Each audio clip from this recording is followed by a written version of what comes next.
Hello, everybody. Ooh, Hello. that was abrupt. Hi, here we Hello. are. Welcome to Hello. the stream.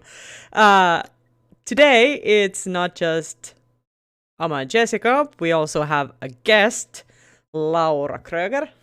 Hello, Laura. Hello. Welcome to the stream.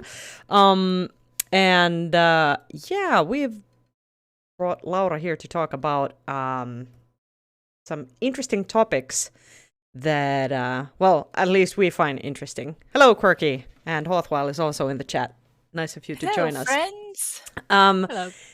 Yeah, and before we kind of get to the topic at hand, which is character creation and narrative design, which Laura is going to talk about, and we're going to kind of discuss it together as well.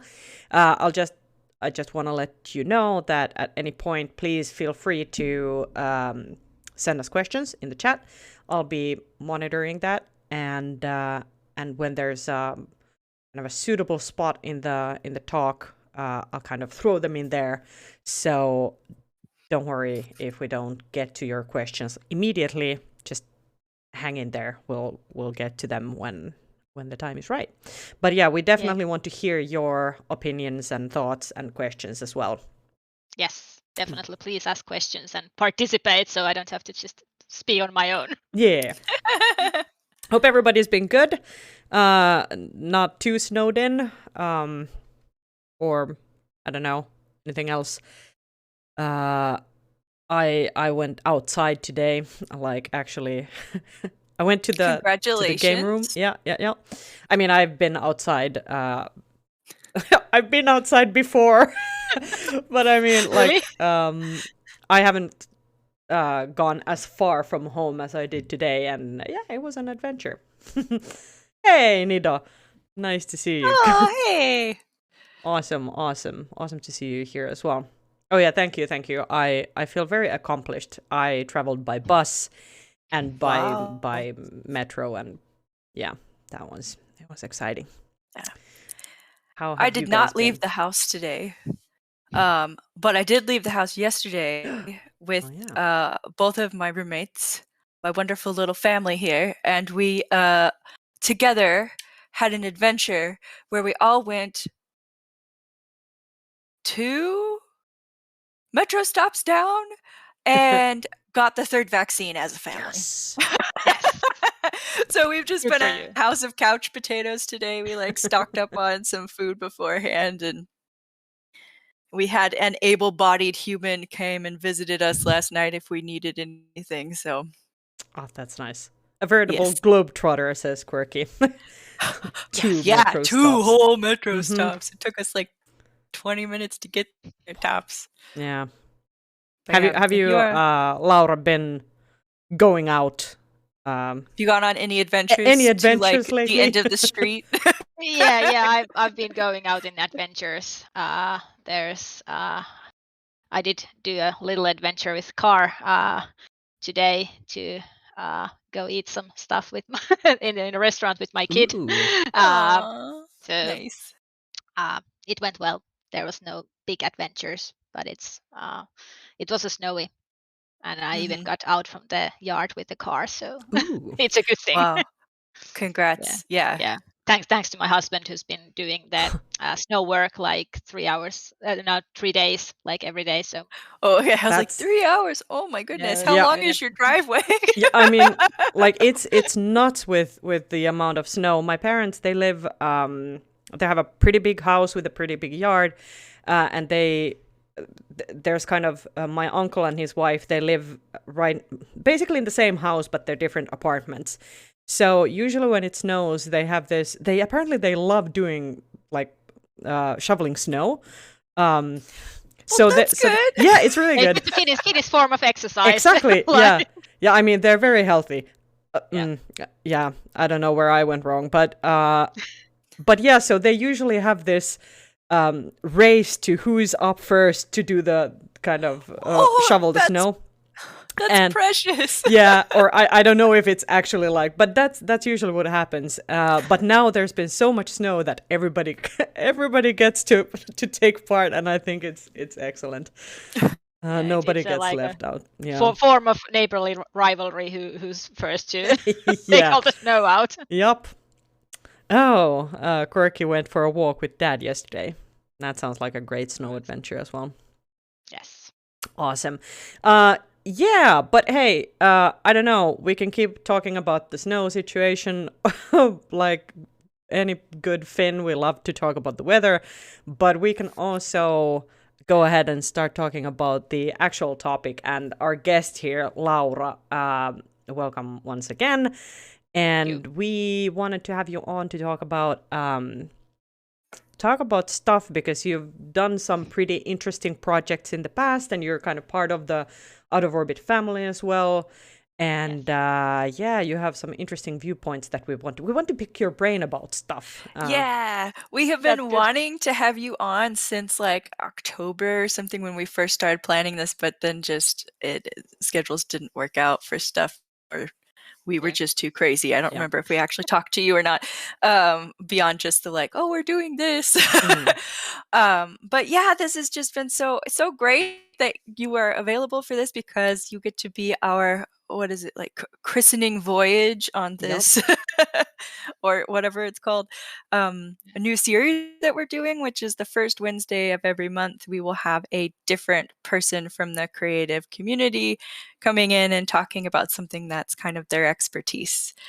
And so everything will be somewhat related to immersive entertainment, and so probably a lot of LARP related stuff. But yeah, we've got a lot of people who do a lot of interesting things around us, so I'm very excited to get to share them with the world.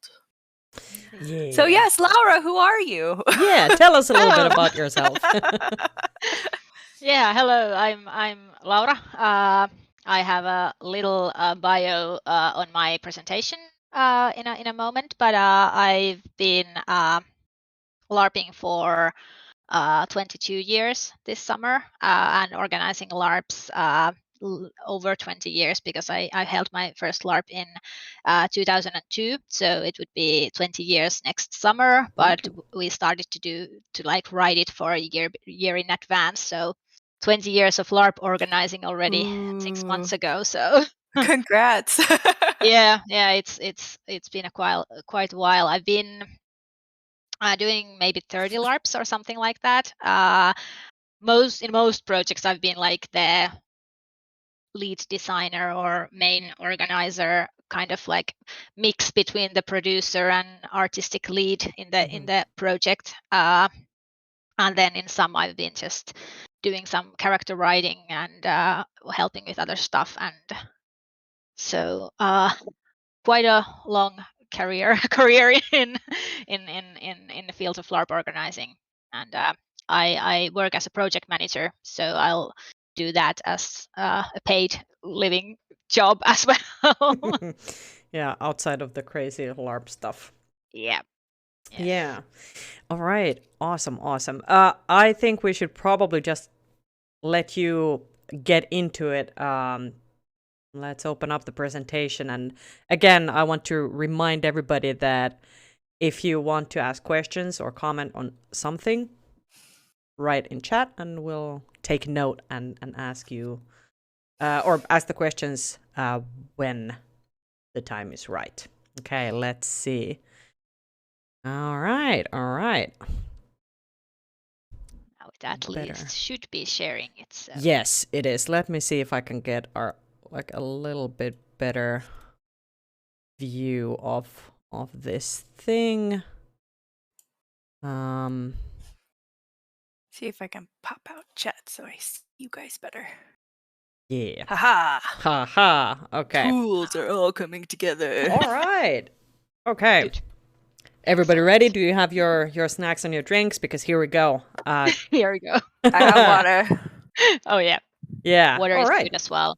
I just ate dinner. I don't need a snack. We're good. Yeah, that's good. It's only 2 hours, so we probably managed without the snacks. But probably. You never know. Probably. Yeah.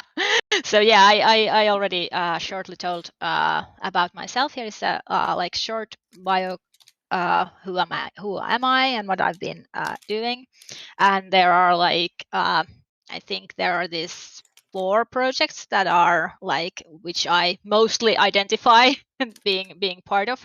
So I can shortly tell something about them. They are like having few things in common, but a lot not in common as well. So the Odysseus is probably the one I'm best known. I was a producer and story lead in this massive space opera that we ran in 2019 with 3 runs, 100 players in each. The LARP lasted for 48 hours, and we had it like it was Battlestar Galactica like inspired LARP with 48 hours clockwork play. So there was something constantly happening throughout the day and throughout the night for the duration of the LARP. And it worked pretty much flawlessly, like the clockwork element of the LARP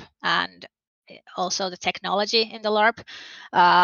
There was a lot of compliments, both the story and the execution of the production values and basically everything and anything involved in it. So that's probably the one which not probably, that's the one which I'm most proud of to be in creating.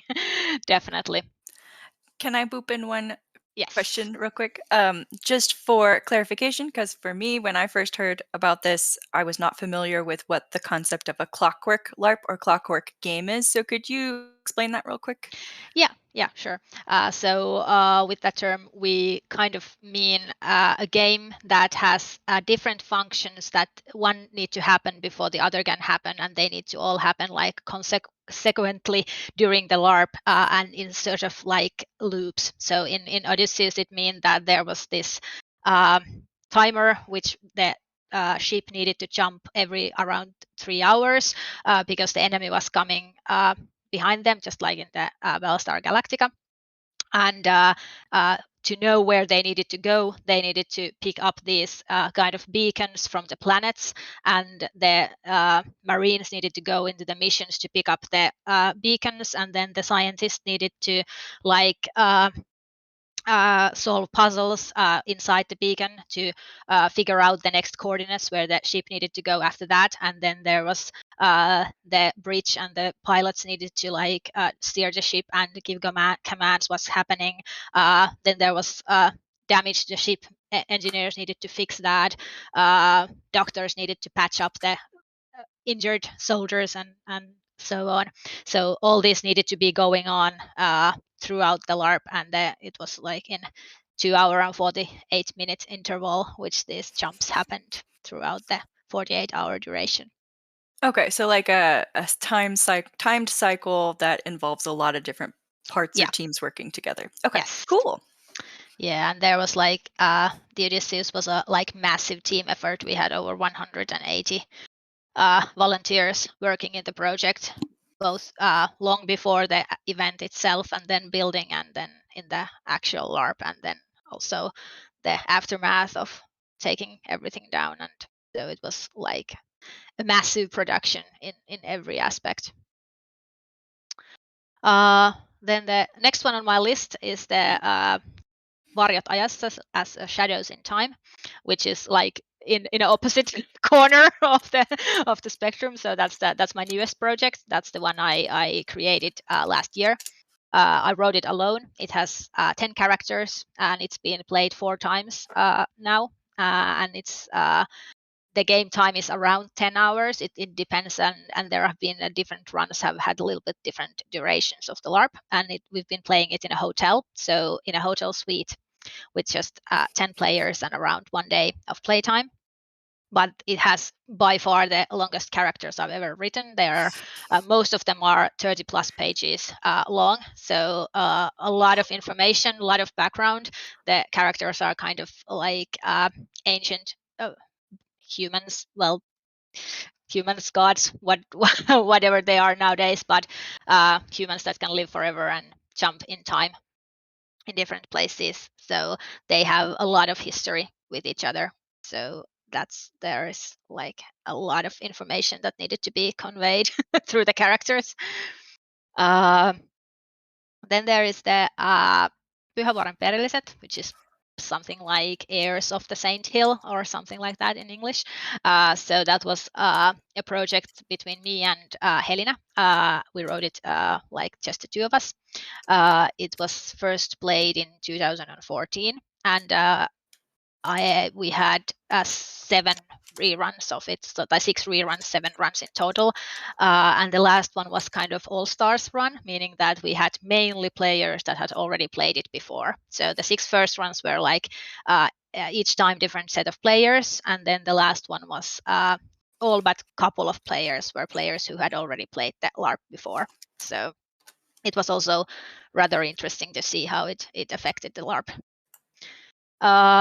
And then in the last in the list is my first creation, the Kalborn campaign, which was like this medieval type of politics and some wizards and apocalypses and stuff like that. It was 8 games between 2002 and 2008, and based on a text role play world I had played before I even started LARPing. So a lot of other LARPs as well, which I've been involved one way or another, but these are like the creations that I identify as my big achievements. Yeah, I think if like anyone who knows you and you as a creator, these would pretty much immediately come to mind when talking about what you have produced previously. What I've done. Yeah. And Hotwell asked earlier, Odysseus sounds like a ton of fun. Do you think it'll happen again sometime? I'm not pressuring you to answer anything related to upcoming projects at this point, because, you know, you might follow announcement during this spring, so yeah, there might be something happening with that. Something in the works. Okay. Yes. Yeah, well, fingers crossed. We'll see. Then another thing that I kind of just want to maybe highlight is when you were talking about long characters, and when we're talking about characters here in general, there's like a tradition in Finnish LARP design where where the creator, the LARP writer, writes kind of prose, basically. They writes a character description that is like a retelling of the life and central themes of the characters. Yeah. So when you were talking about the characters in Varjot Ajassa, saying that they're like 30 plus pages long, that's like we're talking about the character description. Yes.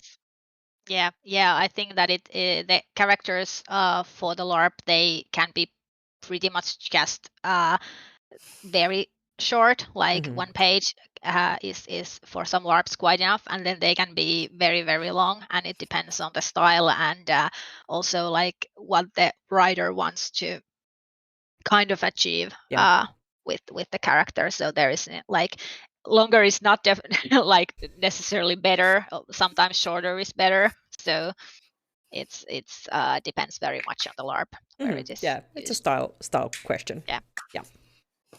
Definitely. Right. Yeah. Okay. Yeah, our topic today. Yeah. So character and narrative design in LARPs. My background is in LARPs. I've been doing that for a long time. But most of the things I've learned, they are like they are things I have learned from writing LARP characters and LARP narratives, but mostly applicable to other forms of writing as well. So there are some quite universal guidelines or thoughts or ideas, but the presentation is in like from the point of view of writing a LARP character and creating a narrative for the LARP. So that's what I've been doing, and that's what I'm mainly talking, but it's probably easy to pick up some ideas for other forms of writing as well. What do I mean when I say narrative design in LARPs? What is it for me? Like when I think of narrative design, what I do to the LARPs, what does that like contain, or what does it involve? And for me, that's for like at the beginning, it's crafting an idea into something playable. So I think all of us, all our creators, a lot of players have a lot of cool ideas. Like it would be super cool to have this kind of thing, or I have this super awesome plot idea which I want to use, or I have this idea of characters or this kind of world which I want to have a LARP in. But I think that where the kind of narrative design begins is to crafting that idea into something that is actually playable, something that's interesting, something that is interesting for the players, and something that is interesting for the creator just to like kind of create. If it's like too narrow what you want to create, you might end up creating a lot of stuff that you are not that interested in, and then it will show in kind of in the final product that there was this fun cool idea and everything else is kind of a filler and it doesn't feel that good in as a player nor as a creator, because like I think that every LARP writer has been writing characters which are like I just have to write this, but this is complete and utter shit and I just don't want to do it. and that's probably kind of a teller that it's maybe not the best character in that LARP if there is no like passion in creating it. Then for me it is about planning the themes and the structure of the LARP. So not only like what kind of LARP I want to create, but also like the where it is happening. What is like, is it a 1 day LARP? Is it 2 hours LARP? Is it like 3 days LARP? What kind of like time frame I want to, because to create a story and to create like the narrative for the LARP, you need to know what kind of like in central elements, like the where is it happening, what is the there are like in some cases it is important to know where you are going to play it, or kind of like what kind of things are happening around it, and some cases it's like not that important, you can go pretty much anywhere and just play the LARP. So it depends again of the idea and of the design, that what kind of thing you are creating, that how important it is to have that the things around it. Then it is creating interesting characters for a LARP. There is no narrative without the characters that are experiencing it and that are part of it. And I think that it is important that these are not like separate things. You are not having like, okay, this is our big plot for the LARP, and then here are our characters. And then these characters are kind of just experiencing the plot, but that there is like real agency between the characters and the plot. Like there is stuff tying the characters into the bigger plot so that they are invested in and interested in and like want to be a part of it. Because if these are too much of a separate things, then the players just might feel that they are not interested in the big plot. They want to play their characters' own plots. And I think this was one of the kind of interesting experiences I had when I did the Pyhävuoren Perilliset, the Heir of the Saint Hill LARP, because in that LARP there was like this main plot, kind of end of the world apocalypse type of big underlining plot there, but the LARP was mainly about the relationship between the characters. So there was a lot of like family drama, relationship drama, friendship drama, the drama between two species in that setting, and that was what was mainly engaging for the players. That was the one thing that the players wanted to play and what felt like most important to them. So that's why the big plot for some players, it felt like, I don't want to engage in this big plot because there is more interesting stuff to play in my personal family drama aspect of the LARP. So it is. But in the other hand, when I did the reruns, it came more and more like evident that this LARP is about the relationship. It's about this kind of personal drama happening between the characters. But the big story was so like intertwined in so many characters that in while I did the reruns, it wouldn't have been the same game if I had removed like the big plot element from the LARP. Because it was part of so many characters' story, and so it was kind of like it had been done good enough, like too good to be removed, but not good enough to be like important for every character in the LARP. So, but it was super interesting to observe it, and I think that it came like bigger and bigger issue each rerun when they went forward. And I think that the reason for that was that I wasn't controlling the like theme of the LARP to the players, because when the runs went forward, the players who had already played it told their friends that you want to go to play this LARP. It's a really good LARP. Go play it. And what they told to their friends that this is a relationship drama. Because Oh that was yeah. what was important to them. That was what was like had been good to them in the LARP. So no one said that go play this LARP because there is a big apocalypse plot line in that LARP. Everybody say that go play this LARP because this is a really good relationship drama.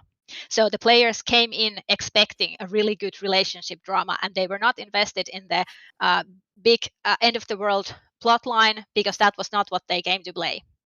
And that was not the case in the first runs, because then there was not this like general senses of what this LARP is about. It was more of what we expressed, that this LARP is going to be about these and these things. And no matter how much I told that what this LARP is going to be, it didn't matter. What mattered what was the players came to play based on what they had expected to achieve from that LARP. So yeah. That's so interesting how much somebody's expectations can play into how they read their character briefings and how they interpret mechanics and stuff. So yeah, definitely. And that's only like you can only have certain amount of like impact on what the players are expecting. I did do basically everything that I could to like emphasize that these certain themes are a part of this LARP, and notice it, and this is how you should react to them, and this is how you should like take them into an account. But it really didn't matter. It's like what matters is what the players expect, and expectation management is super important, but you can only do it to a certain extent. Like it's there is no way to like completely control it.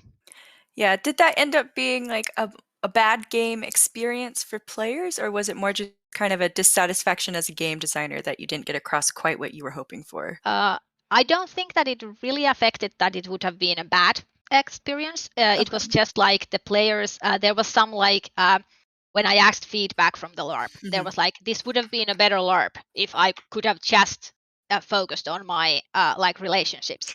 Regardless, this was an excellent LARP. So this type of like feedback I got a lot, so that if this element would have been there, it would have been better, but I still had a very good LARP. So it really didn't really like make people have a bad experience, but it was like a thing I got a lot of feedback, regardless how much I said before the LARP that this is going to be a part of this LARP, like prepare for it.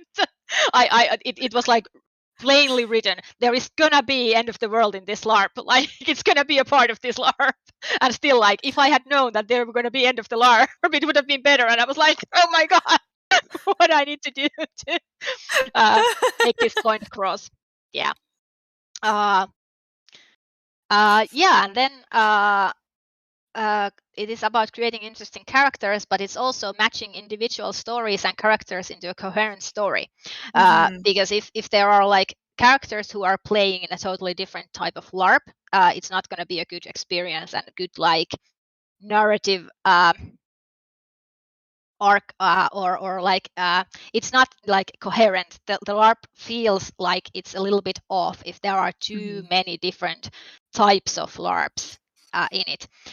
There might be a design choices to have like very different kind of groups in the LARP which have a different experience. That's partly what we did in Odysseus. There was a lot of different kind of experiences within the same game because it depended a huge amount which character group you were having, that which kind of experience you ended up having in the LARP. But I think that that's also kind of a part of the expectation management. I don't think it's in general it's a bad thing to have a different kind of experiences and like different kind of stories within the same LARP. But it's I think that it's important to not have serious relationship drama and farce or like a comedy in a same LARP, because then both groups are going to feel kind of out of place. They are it's if there are these like comical relief characters and then in the next table people are having a very serious like relationship drama, crying and yelling, and other ones are just joking around, it's going to create like this both groups might be experiencing that they are kind of out of place, and that's it's not like they do not belong to that setting. So it's important to have tone matching kind of across all the stories you're telling. Okay, yeah. That makes sense. Yeah. This is really interesting to hear because most of the character design I personally have done has been for tabletop characters where you are responsible for just one character. And then of course like the game master or the dungeon master has the role of like what you have been doing of having NPCs in a bigger story that they're weaving together. But yeah, so this is just like my mind is like, oh yeah, you have to think about these things. Yeah, and you have to think about those things a lot. And and I think that this is even more important in the LARPs where players make their own characters, because then you might end up in a like 10 different LARPs. And I've been as a player in a LARP where I was having like serious relationship drama. That was what my character was written, because that was kind of like provide your own idea and then the game masters will like take it on and follow from that. But then my main character, my main contact, which I was playing with, was having like this D&D adventure type of LARP. So they were really not matching. And then it was like when I dropped some of my blood bombs to that character, it drew like it pulled them to my kind of LARP. And in the other way around, when they was playing with their like group and then I was like kind of hanging there, I was like, this is different kind of LARP than what my character is a part of. So I think it is super important too. Yeah, and I think like it's easier to like as a player to read a room when the player amount is limited. So for example, in a tabletop RPG where you can usually see all of the other players, but in a LARP with multiple players, like bigger groups, and even in smaller groups, it might be hard to really understand what the player in front of you or next to you is actually looking for and what they are wanting to play. So kind of thematic coherence is kind of important. Then it is about planning ways to steer and guide the experience. I think this is something that's had a somewhat controversy in LARP, like how much is railroading, which is bad, and how much is like game mastering, how much is like being in charge of making the experience good also after the LARP has started. So I think there is definitely situations when an actions of a organizer can go in either of these camps, and then there are these kind of situations when it can be either depending on how the player is interpreting it, and depending on situation, depending on how it ends up affecting on different kind of players and the story as a whole. I, as a organizer, am much more in the camp that you are in charge and you are responsible also things that kind of happen during the LARP, even though that when the LARP starts, the character is the players. The player makes the decisions what that character is going to do. It's like it's railroading when you go to that player and say, no, you cannot play it like this. You need to do something else because this is wrong. And I think that's not something you as a organizer or as a LARP GM, you can't do that because that's like it's railroading and it's stepping into the player's place. It is their domain at that point. That's what they are doing in the LARP. But it I undermines think their confidence in their character and what they're yeah. performing too. So that just kind of creates a little bit of an unsafe space. So. Yeah, and I think that it undermines kind of the whole experience. It's because it is when the LARP starts, it is about the player. The player makes the decisions. But there are tons of ways to kind of steer the experience without like telling the player that this is what you need to do. You can block their options with if they're like in Odysseus, there was this friendly fleet. And some of the things that players wanted to do needed to go through the friendly fleet. So they needed to contact the fleet and say that we would want to do this. And then the fleet could say that that's a fucking bad idea to do that. and then the players they might still do it because it was like it wasn't like it wasn't forced, but it was kind of like said that some of the things were steered where we wanted the players to go. Also, we had certain coordinates that the players needed to go in Odysseus. So the system in which they like put the coordinates when they wanted to jump, they came to us as game masters and we needed to approve them. And if we said, no, you are not gonna there, that's a stupid place, the plot is not in that direction, then we just returned them.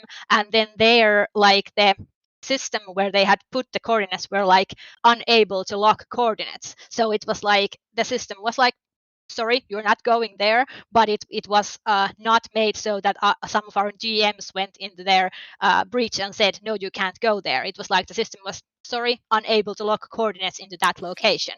So yeah, how did you have the interface for that? Was it literally a player coming and knocking on the GM door, or did they submit it through a computer so it still had kind of they were in their world and you were in yours? Yes, we had everything like this was working in Odysseus like as a computer program. They implemented the coordinates in their jump interface, and then it came into our GM computer. We checked the coordinates, we checked them through our like list of coordinates where we want the players to go, and then we pressed either yes or no. If we pressed yes, then it like proceeded to engineering where they needed to do some kind of tasks to like start the jump. And if we pressed no, then it returned into the players so that in their screen it said this kind of like locking coordinates failed kind of info message.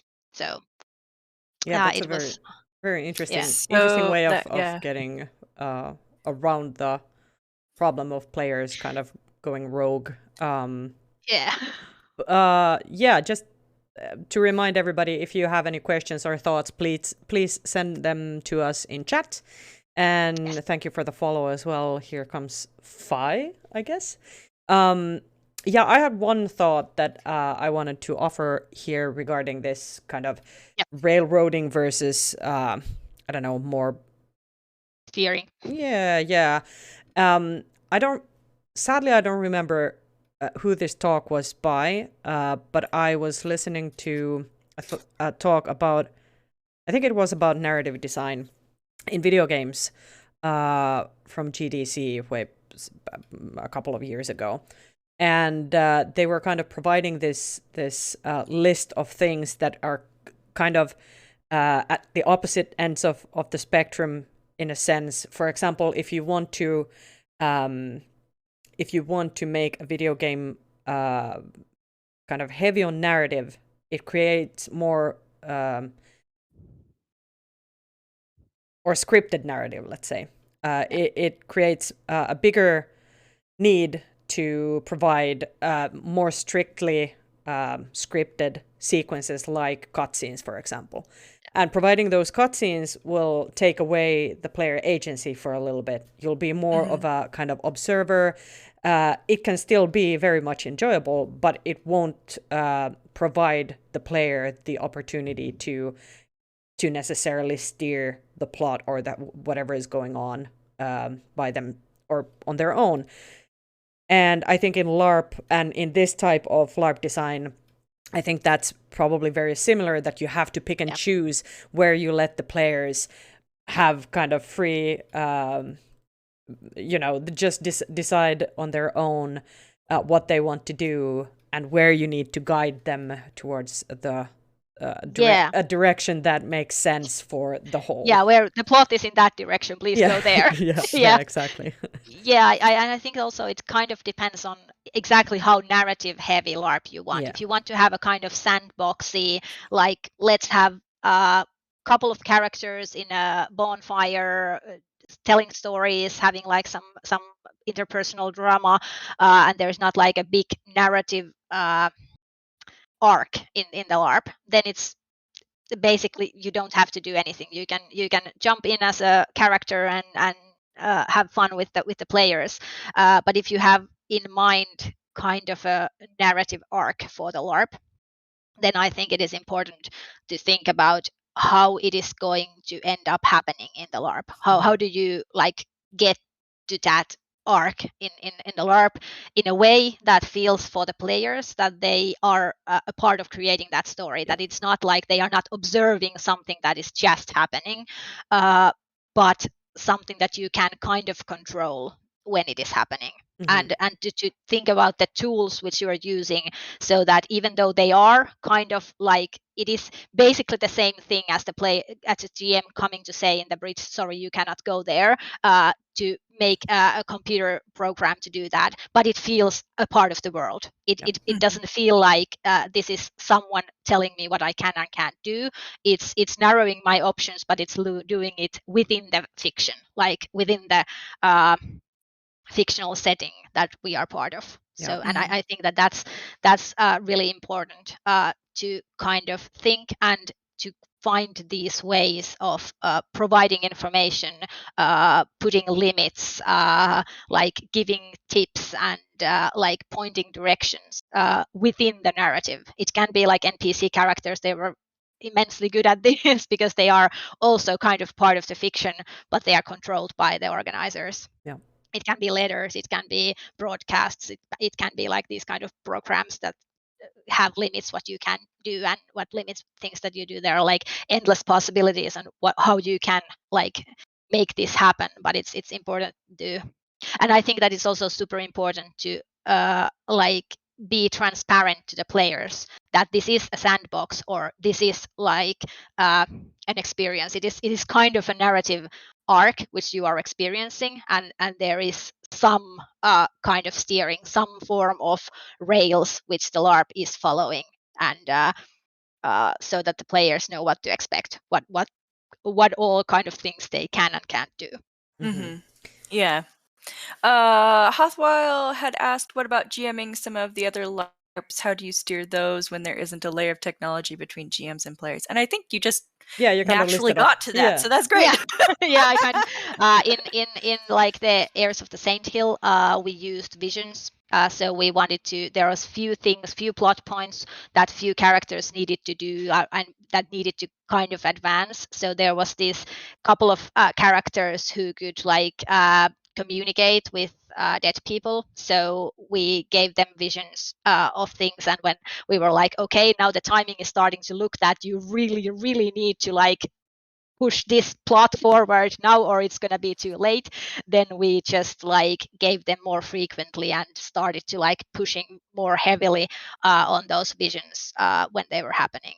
And so it depends on the style of a LARP what kind of tools you need to use to get things in the right place. Mechanically, what did you do for visions? Did you just have like an NPC just pop up that only they could see, or Yeah, like but written we out had thing? like mostly written text. So we Okay, put yeah, like notes, and then there was like off game is a vision, and then the player just read it at some point, and Yeah, I think gotcha. I got Okay. one stuff of like those. that. Yeah, probably.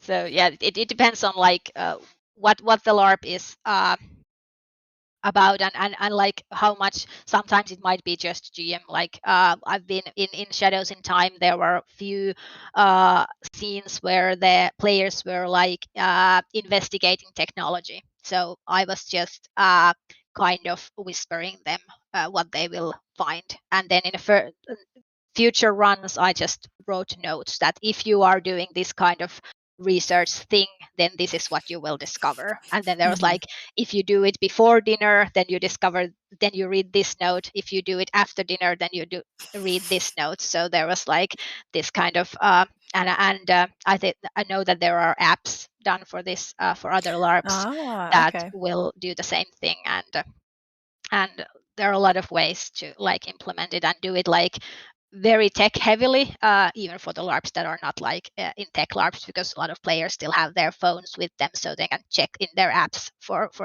like things for that, or you can have the GM just whisper stuff. So it depends on like how much time you have to think about it, and how does it affect on the like immersion of the LARP Mm-hmm. to do Yeah, that. Hawthwell dubbed these "you've got mail visions," which Yeah, is apt, I definitely. think. Yeah. Indeed, definitely. Yeah.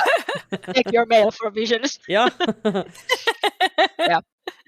Yeah. Cool. And then basically it is fine tuning and recreating. Kill your darlings if they are doesn't fit in that LARP. Just don't be afraid to eliminate it. And I think that I'm super bad at this. I add things, but I never delete things. Or it is stuff that I do very rarely. That when I have a LARP, I will just think that this is a bad plot. Let's take it away. I'm like, this is a bad plot. What can I add it to make it better?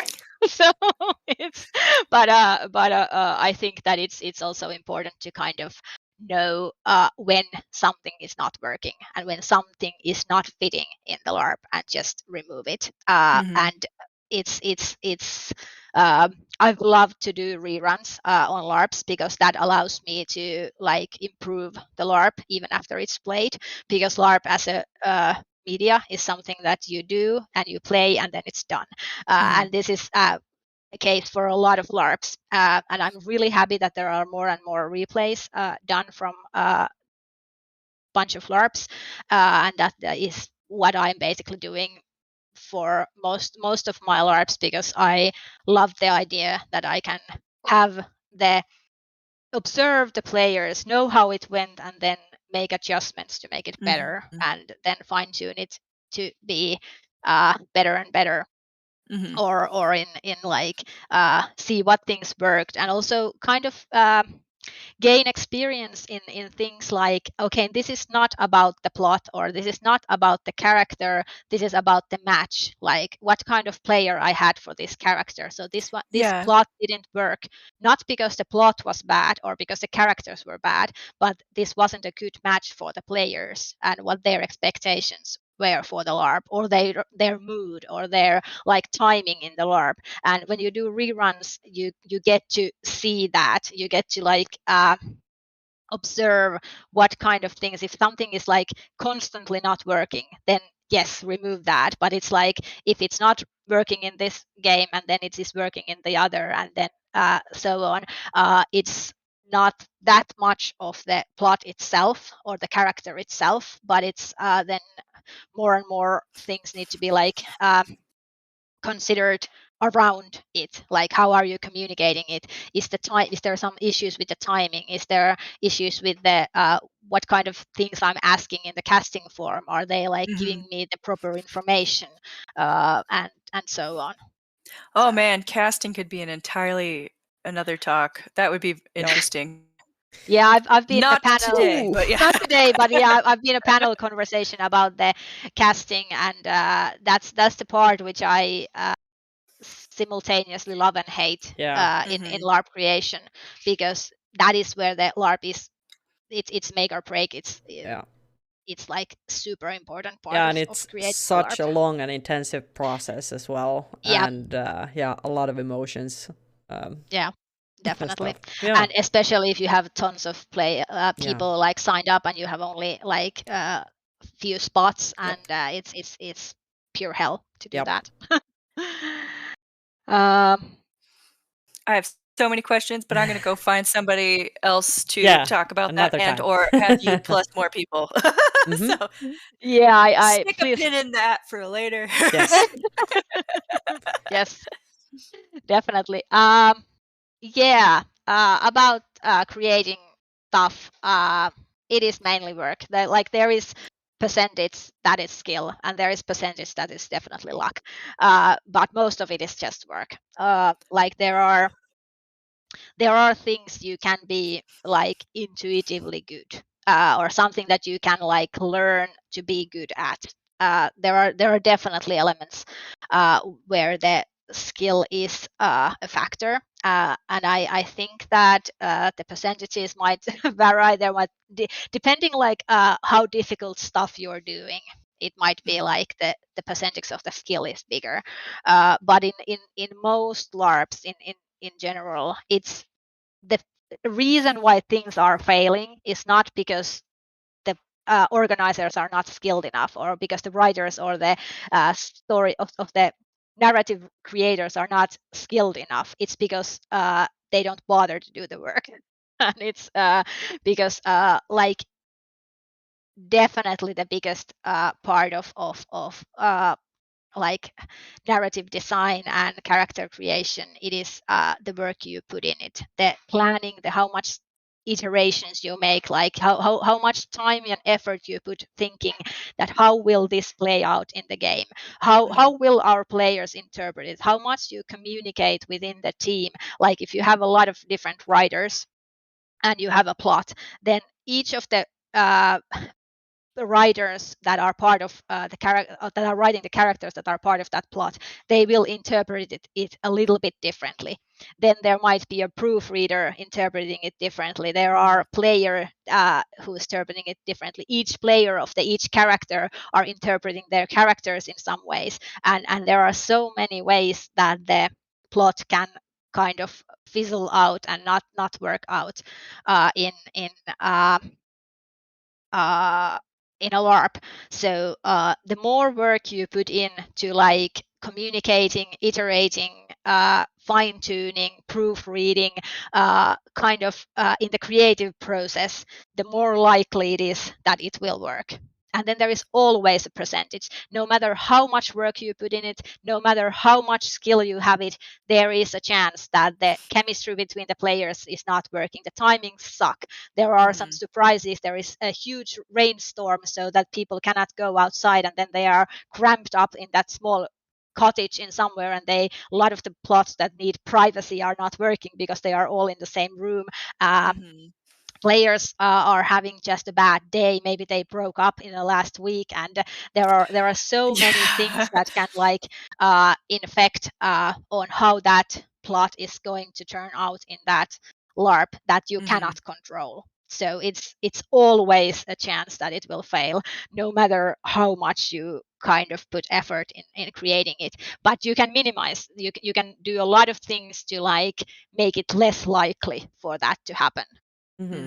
Yeah, and I think like these percentages, it's a really, really good way of looking at like what actually needs to happen and things that are in your control versus things that are not in your control.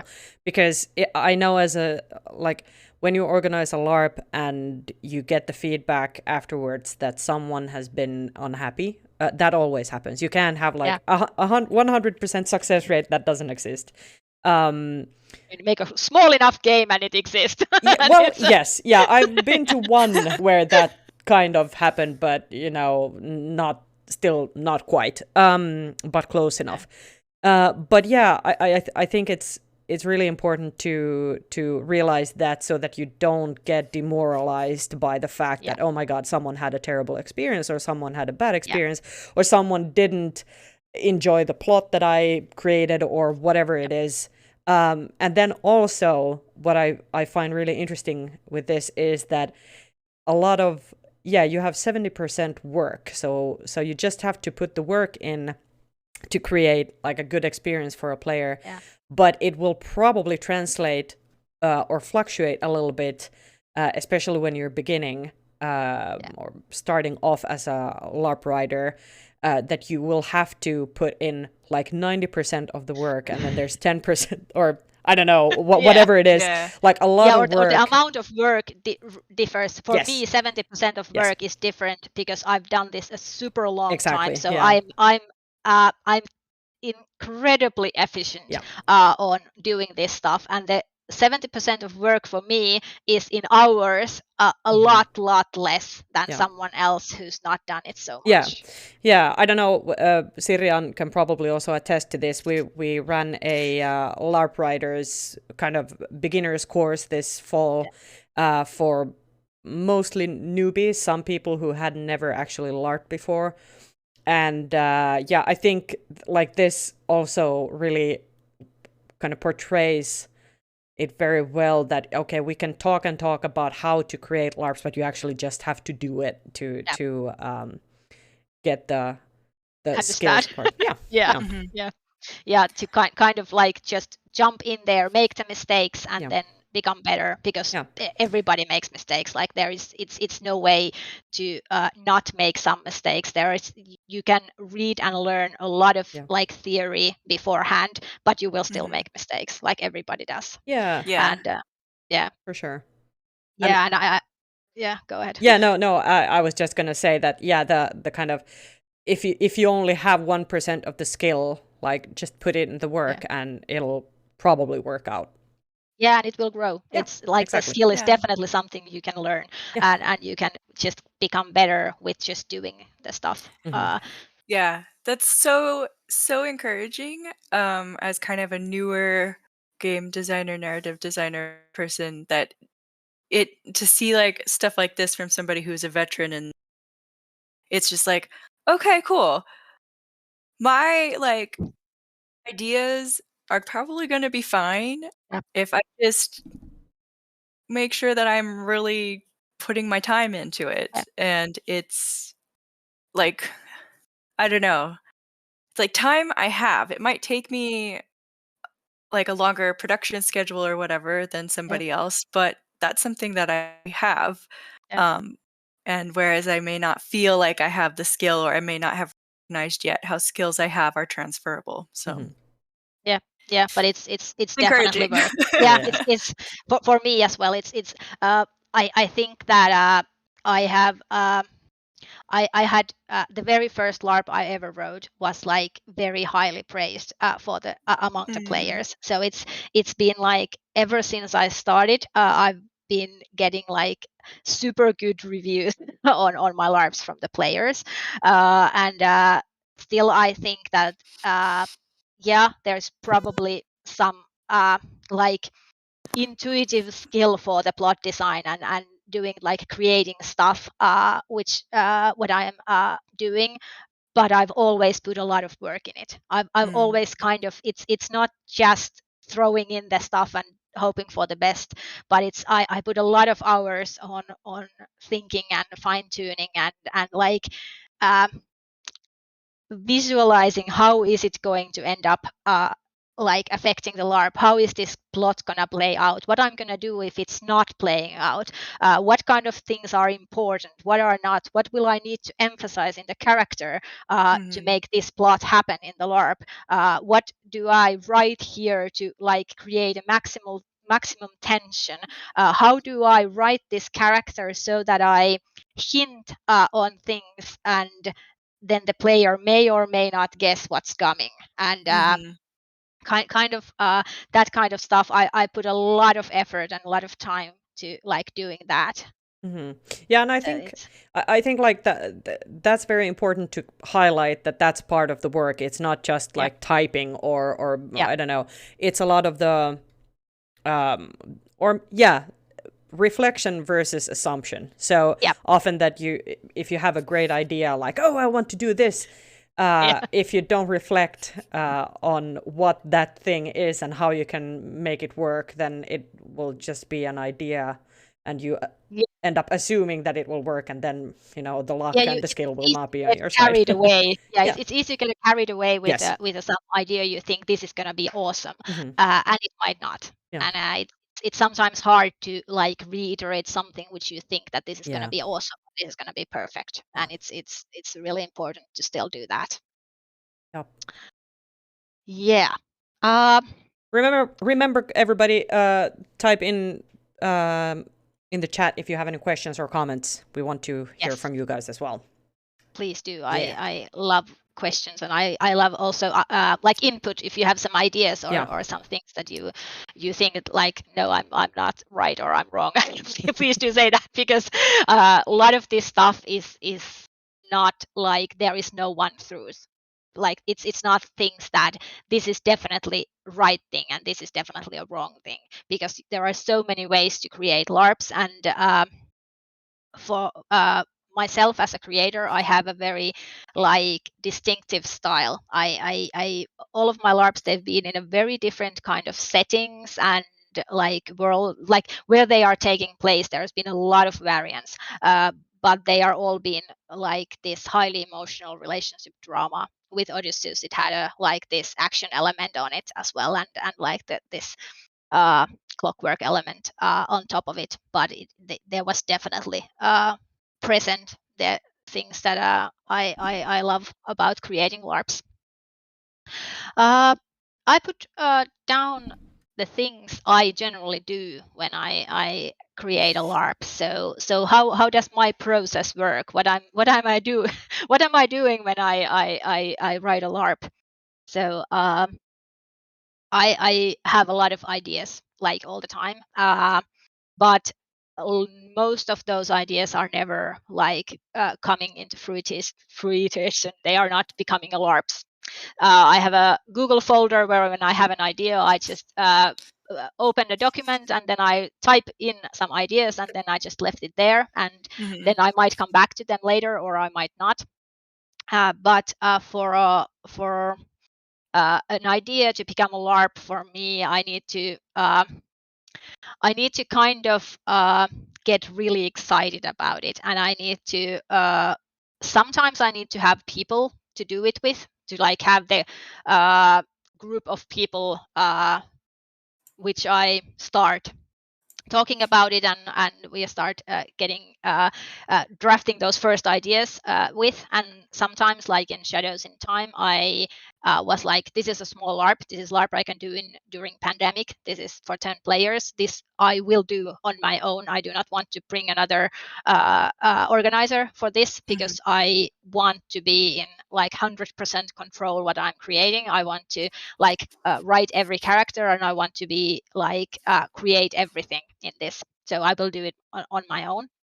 And I think that in LARPs like that, when there is only me or only me and few other people, it is easier to kind of keep it together, like have it, and then it's easier to move forward with those kind of LARPs. But for example, in this Shadows in Time, I had an thought for like a year or half a year that I want to do a LARP that has something to do with time travel, or some like characters that are one way or another eternals. Like they are not aging. I've been writing vampires before a lot, and I like that, but I was like, I want to do something else. And then this was like this idea that had been in my head for quite a while. And then there was also that I want to do a LARP about family drama, family relationships, like this very complicated relationship between family members. And then I kind of put these two ideas together, and then it was just like it was like a spark that I was like, okay, now I have an idea. I have the world, the most of the character concepts, most of the idea about the story arc, what I want to tell. I got it done maybe in a few days, maybe week. It was like I was like, now I know what I'm gonna do, and then it's just I put a lot of like thinking time into it. So I write down these first drafts. They can be either character concepts, or they can be a world, they can be like plot ideas, they can be pretty much anything related on the story, that I just start writing down stuff that I'm like, okay, this kind of LARP, this many players, this kind of characters, this is the like main theme, these are the ideas I want to do. I usually already at that point think that this is a LARP that's going to last maybe 10 hours, or this is a LARP that's going to be several days, or know what that kind of thing. But then I usually start writing down kind of the story concept, kind of like, what is this about? What are the themes? What are the like things that I want to explore in this LARP? What is the and I think that a lot of these things can be done in a very different order, that it depends a lot of the creator. That do you start from the characters? Do you start from the like practicals? Do you have like, I have this awesome castle where I want to do a LARP. What kind of LARP would work in a castle? Because it's you can start pretty much anywhere. But I think that it's important to like at some point to have all those basic elements covered, that if some of them is lacking, it's difficult to kind of move forward with the whole process. So you can start anywhere, but you need to have all those like pieces coming together before you can move forward with the idea. And I usually pretty early on I write some sort of character concepts. I write, they might be like a name, what is this character's like the main plot point, who is this like in great scheme of things, what is the idea of this character, and then I have the idea of the general story, and then I start doing the kind of fleshing out. I start putting more lines between the characters. I'm like, okay, now I have these kind of characters, and this is this kind of character, and it has this kind of connection with this. If I also tie it into this character, and then through this character it's also tied to this character, and if this fourth character is actually something connected to the first one, and I start doing this kind of visualizing the bigger picture, kind of how are these characters, and then I usually do it with I do have a Google PowerPoint type of thing where I have just boxes and lines between the boxes to start of kind of putting the characters in their places, and start creating kind of story points between each of these characters. And every time I do this kind of like a link or connection, I circle back to what is the big picture, what is the like the whole story, and how does this like affect it, and is this like a good thing or a bad thing. And so that way I'm pretty fast from the first idea. I'm pretty fast in the point where I have basically the whole LARP like all but written. So it's kind of, I have the full concept of what I want to do, what kind of characters there are involved, and then it's like, okay, now I only need to write it down, and that's the point where I need players. I cannot go further than that without publishing that I'm going to do this LARP.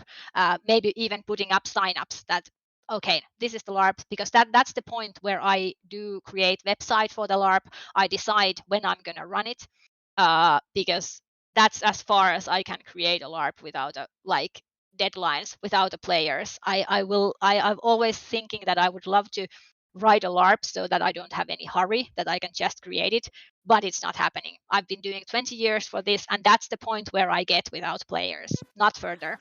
It's exactly that point. And It's good kind of, to know our limits. yeah, it is, and it's kind of like it's funny how true it is, and how it's been that in every single like project I've ever done. Mm-hmm. Yeah, I recognize that 100%, although for me, I think it might even be a little bit earlier in the process. I don't think I actually get to necessarily even character concepts, or it depends. It really depends. Yeah, but and you it at some depends, point like, you need. yeah, and it depends on like what you consider as a character concept, Yes, because yeah. like in Odysseus we had this huge Excel where we had like either a name or a role or Yeah. something like that, and some information. It was not like fully fleshed out character Yes, concept. But for in the other ways in Shadows in Time, they were pretty much basically ready character concept. It was ready to be start writing down. So yeah, it depends a lot. Basically, how big the LARP is, because if it's the bigger, then the concepts are a lot more like skeleton form in that phase. And if it's a smaller one, then you can, because for me, especially when it's a smaller LARP, the concepts kind of come very fast, because when I start giving my brains to that project, it kind of just happens. It's like in calendar time, it's maybe in 2 weeks or something like that, and it's from the first idea to maybe ready to write LARP. It's happening super fast, but it's also, it might take a lot longer. It might take a long time to get to that point. But yeah, at that point I usually decide I will run this next summer. I will put up the website. I will open the sign up, and then when I have players and I'm like, oh shit, now I have to actually do this LARP. And then starts like the most work heavy phase of the LARP creation, and for that I need deadlines. I need to be like, it needs to be ready then, because otherwise it's not happening. And then I start doing the before I write any characters, nowadays I always put bullet points, and I write every single like plot point that that character has. I will write it down. It's for the Shadows in Time, they were something between 1 and 2 pages of bullet points for each of the characters. So I just write down like every important life event that is relevant for the LARP. Like what have you done in interaction with your other contacts that are shaping your characters or relevant to some plots of your character. For characters that have that much plot relevant backstory, how do players play them? Do they have a cheat sheet with them? Because like that's like insane amount of information to try and keep in your head, even if you've had the character briefing for a little while to study. Yeah. Well, for Shadows in Time, I did write in the end of each character. I did write the kind of like a summary.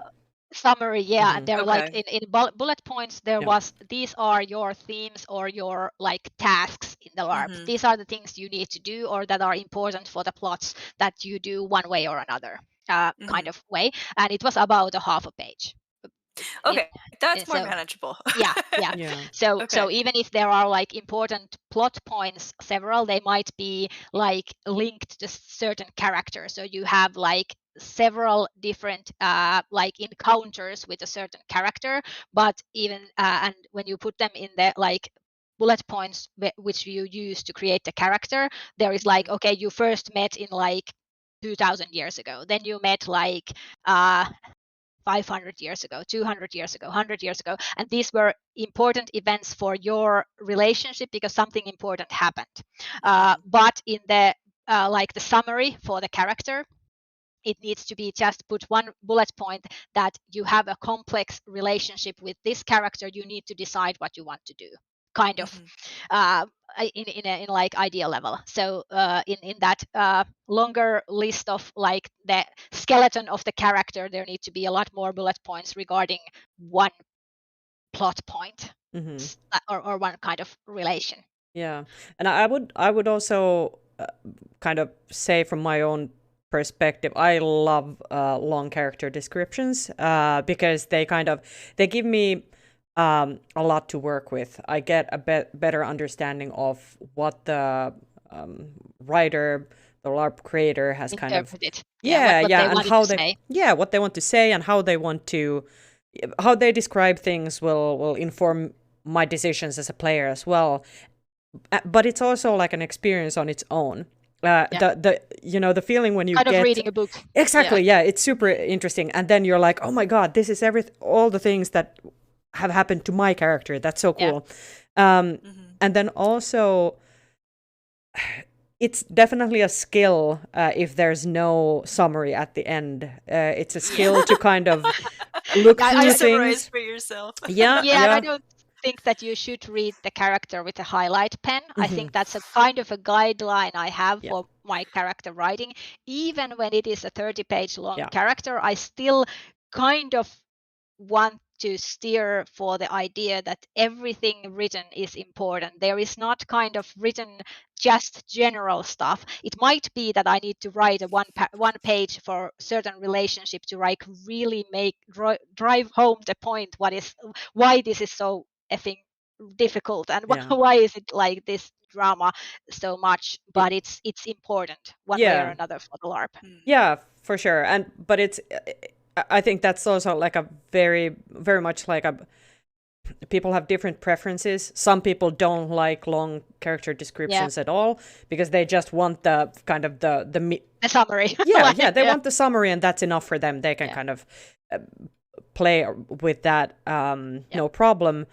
Others need more examples of, okay, so when we had an encounter previously, what was it that triggered my character to, feel a certain way or something? And the more detailed descriptions you have about stuff, the more you can work with it. For other people, it's completely irrelevant. They don't really need or want it. So not every game is for every player. No. And I think that at this point, I have a lot of players who like say that when I do a LARP, they sign up because they know that it's gonna be for them. And I know there are a lot of players who equally know that the LARPs that I'm creating are not for them because I have this kind of very specific style on LARPs I create, and it is there someone's cup of tea or it is not. And I think it's a very good thing to be able to kind of recognize if it's not, it is or it isn't. And go ahead, Jessica. Do you have something? I just noticed Hathwell put another comment in. I think that was in regards to my question. If this process seems familiar to other LARP writes in chat. But kind of jumping off of that, because I'm much more of a tabletop player too, and I've just kind of slowly started to try and get involved with the LARP community right as Corona hit. So it's not been going super well yet. Great time for a LARP. The ride.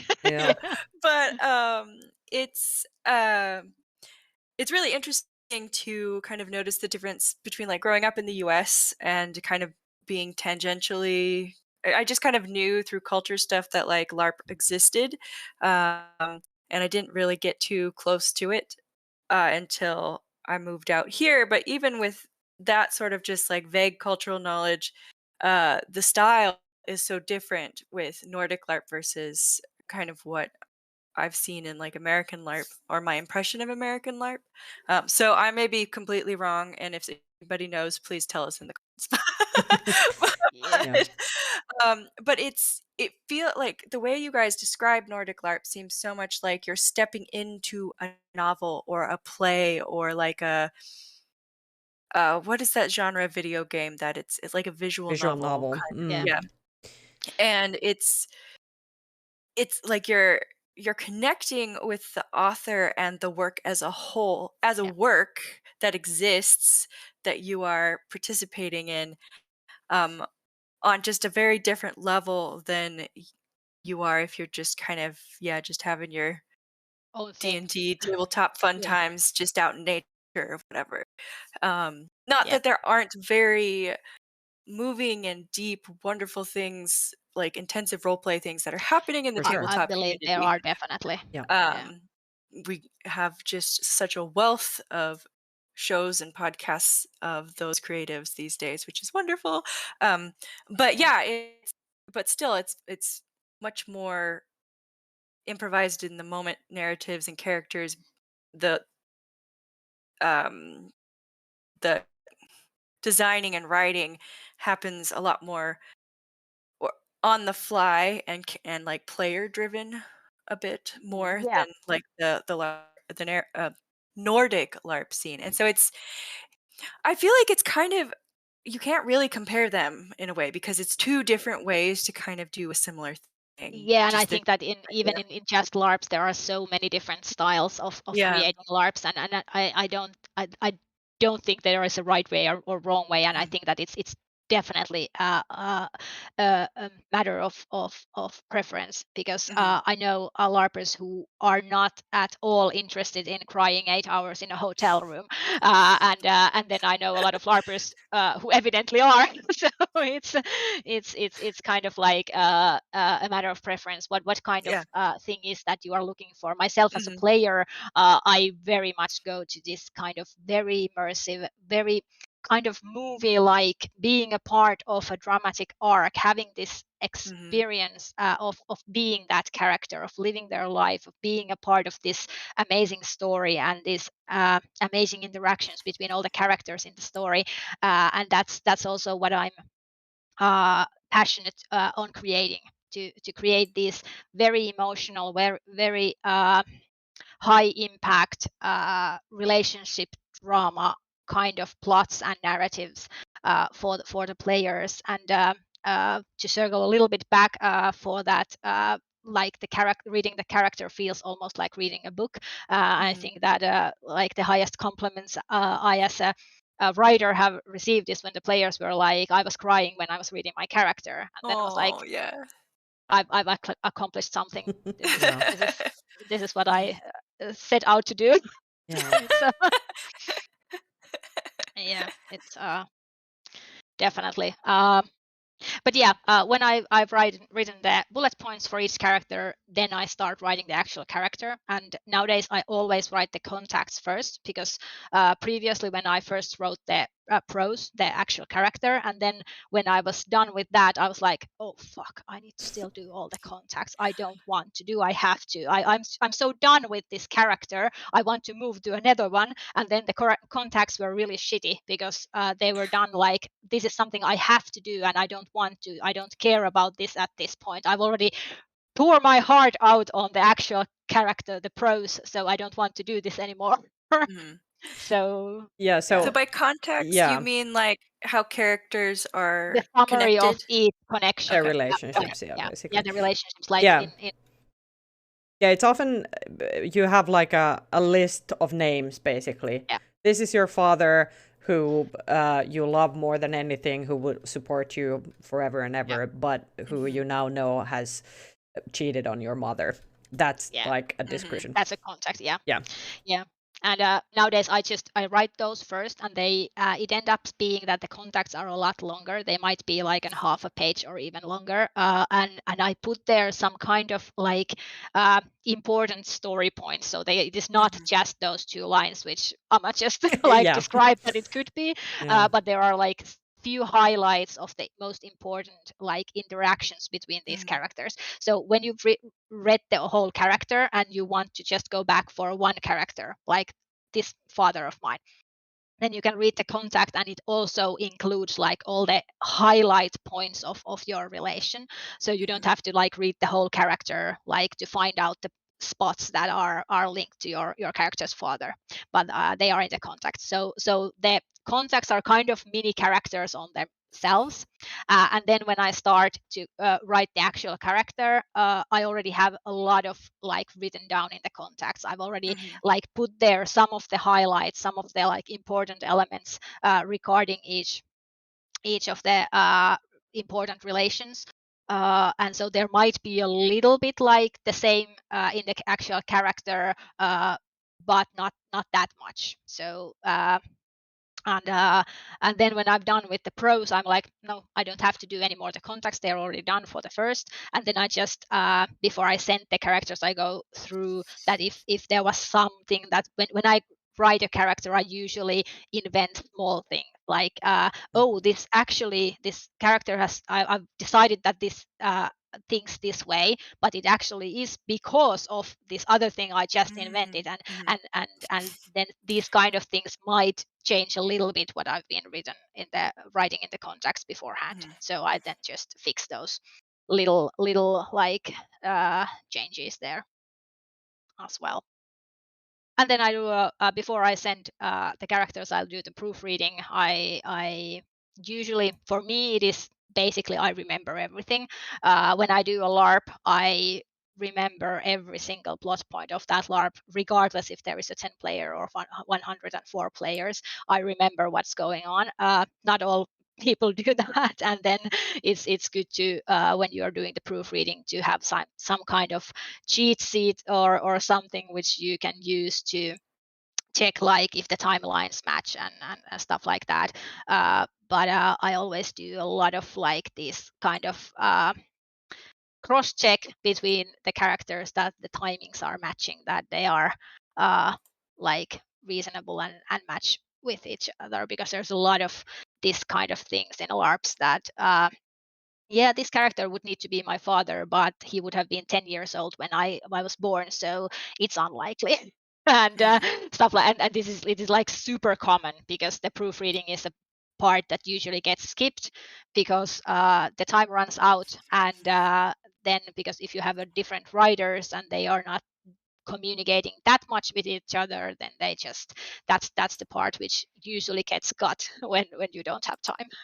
Yeah, I also personally love having an outsider do the proofreading. Yeah. And it's less about like being grammatically correct, more about the content and more about like getting a perspective of someone who doesn't know what I've planned. Yeah, what's going on? Yeah, so they can be like, what do you actually mean here? I don't understand. When I'm like, it's like evident, it's super clear. And just no, it's not.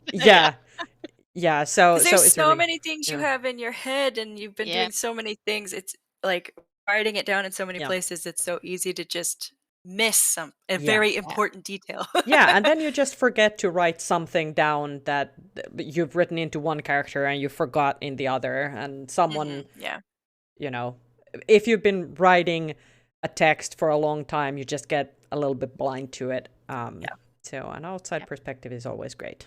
Someone who simulates or gets to kind of experience the player experience without actually playing the character. But at least the reading. Like, if I were to play this character, how would I interpret this text that I got? Yeah, definitely. And remember, again, if you have any thoughts or questions, please let us know in chat. Hotwell commented a while ago about when you mentioned that people were crying while reading the character profiles, that they don't even have to wait for that hotel room to start crying. They can do it at home already. Definitely. Yeah, it's like preparation. You're right in the right state of mind. You don't even have to wait for the complete Laura Kröger LARP experience from the moment you receive your character sheet.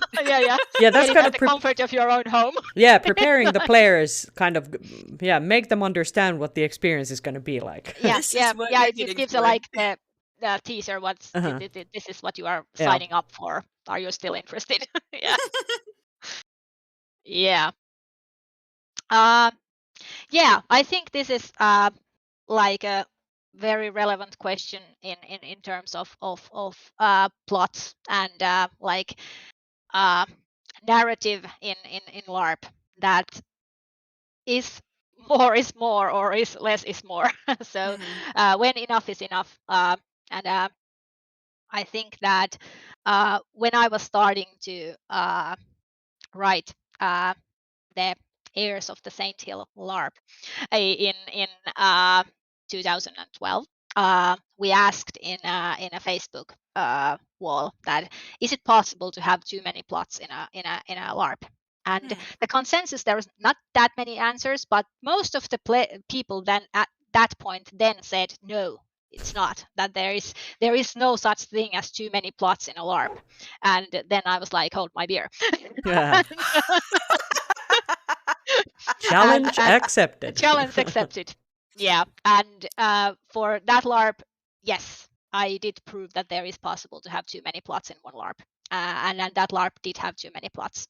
Like way too many plots. And it was kind of a charm. It was kind of what made that LARP the LARP it was. It was kind of what it people expected when they came to play it, but it was too short for that amount of plots, and it didn't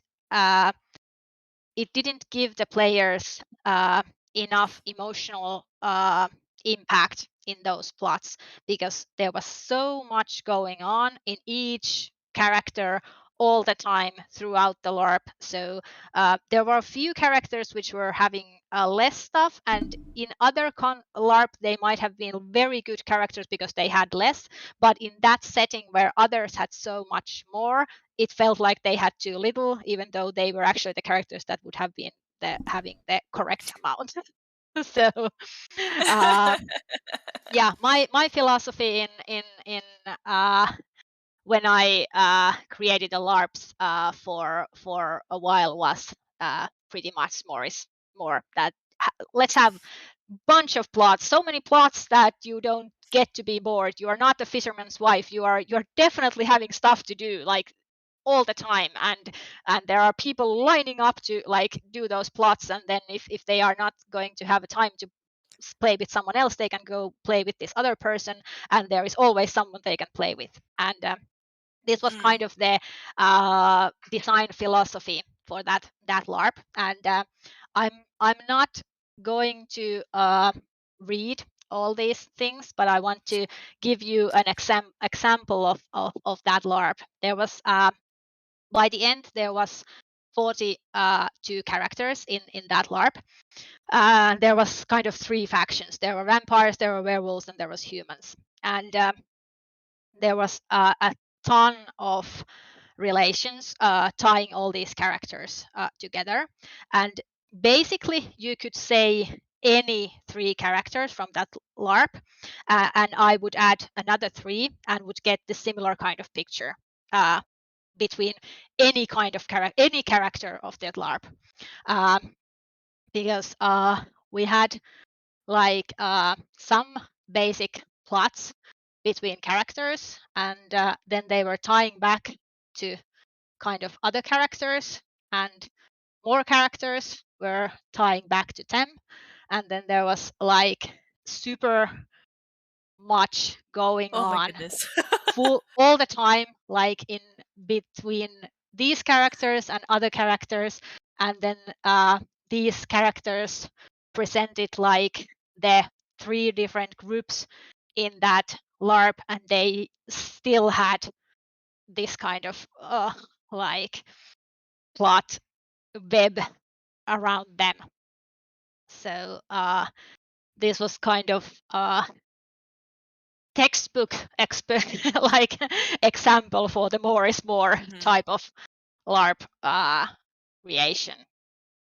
So there was so many plots going on, and I think that it kind of achieved that if you weren't able to play with one of your contacts, you always had another or another or another, and there was some plot you could be a part of or some plot you could kind of like advance. But then there was this kind of a problem that because some players were more invested in few plots, few stories than in the other ones, and if the character that was involved in that plot was like occupied in another, then it created like these issues that not all players were satisfied because they didn't get the experience they were expecting because other players were playing other plots, and even though they could have played other plots, they were just not that interested in those other plots.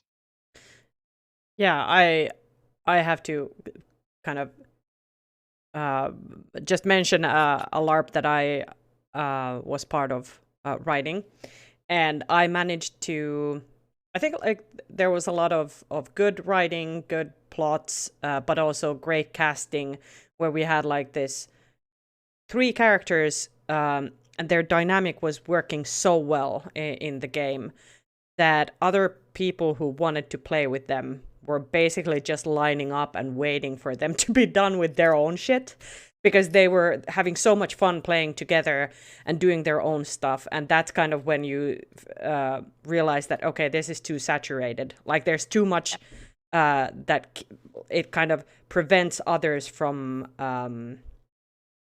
having a fulfilling game experience or LARP experience because these guys just want to, or they just have great reason to just play with each other. Yeah, and I was also this like create your own character LARP, which was for me it was amazing experience. It was an amazing experience for many others, but there was a lot of like this outside LARP text role playing taking place. So it kind of turned towards the fact that the people who were text role playing with each other between the games ended up also playing with each other in the games because they had created this immense bond between the group that was doing the text role playing and then other players who didn't have time or just couldn't be part of it kind of felt left out because they were not that invested, they were not that into those certain relations and those certain dramas because they were not part of that aspect of what was going on outside the actual LARPs in that campaign. So yeah, so I definitely think that there can be too much. So it's it's been like a constant idea for me to kind of move towards the less is more kind of writing. I'm still my less is a lot more than some people's less. So it's in this shadows in time. It's there is a lot. It's not kind of that lot that I showed in a previous picture. It's a different kind of lot. There are for that time of play there are tons of things that happen, and I think that I will want at some point I want to do that LARP as a much longer version, like a full day, like a 24-hour version instead of like just 1 day version, because I want to see how it affects that LARP when you have a lot more time to play those same plots. But it's the relations are a little bit more condensed, that there are kind of like not that much like these random links and random connections, but like every connection matters that is there. So that is definitely a direction where I'm going, and I think that these are kind of the words I came up when I was thinking that what are the things that are important for interesting and like the character that would give me as a player the most. And I think that for me, I want the character to be emotional. There need to be emotions, strong emotions. I love to play romances in LARPs, but also strong friendships. I love to play family, like siblings. I also like to play like very strong rivalries or hatred or like antagonist to some other character. It's very interesting things to play, but they need to feel something, and especially when playing some kind of like romances in LARP, they need to be like emotional. I want to cry. I want to have these kind of like talks that are something I do not want to have in my real life. I'm like I'm super I'm because I think that I'm in a kind of position. I have a super happy marriage. I have 2 kids. I'm super happy with my life. So it's amazing to go into the LARP and to be able to be like miserable and have like this larger than life love drama, which you can play duration of that LARP and then go back to your like content happy life you have, and to like be able to feel those emotions and to have that experience. And I also think that there need to be plots that have an impact. Like there need to be something in the character, something in the narrative, in the events that happen during the LARP that will change in some ways the world of that character that really make them question things, make hard decisions, to like talk with some other characters and like pour their heart out. That I'm like, this is like this huge thing is happening. What am I supposed to do, and how am I supposed to like cope with this? And I think that gives a very very fulfilling experiences for the players to have like a huge impact on things that are happening for your character. Playability, it's important that the character feels kind of real. It kind of feels sometimes you get a character and there is things your character has done, and then you are like, this makes absolutely no sense that my character made this decision. This is stupid. This is this is the character did this decision because the plot demands it, but it's stupid and I cannot like feel it. I cannot like, it's like then the GM may say, well, your character had a bad moment, or it's good to put your characters to make mistakes. It's absolutely okay to make them do a stupid things and make them do a stupid mistakes, but it needs to feel right. It needs to kind of feel like it's reasonable for that character. There are some character types where doing mistakes is very much in character for them. They are like walking disasters, and then it doesn't feel like it's stupid that this happened to this character. But sometimes some things are like inherently just feel wrong, and I think that's important not to have that kind of things in characters. And then the character needs to have an agency. They need to be able to have some influence on what's happening to them, around them. They need to have some capability to make choices in that LARP. If they are just observer, if things are just happening to them and everyone else around them are making all the decisions, then it doesn't feel good. It doesn't feel. You need to be able to make some decisions. It's okay that some are made by other characters, but you need to be able to kind of have a certain agency in your play. Otherwise you are just like, why am I even here? For sure. Definitely. there is this is a good one. We saw a sneak peek of this earlier. This is a good one. Yes, it's it is a crossroad next to my house, close to my house. It is my kids go to school by that crossroad there, and there is this road that goes from this other houses towards this big road that kids need to cross. And then it continues on the other side of the road, but the crossroads has been put for the other side of the, like, because there is this corner. So I think that it is for visibility reasons. The crossroads is being put in there, not like directly where it inherently should be. So every day I see a lot of kids just going through the road where it is the most convenient place to go.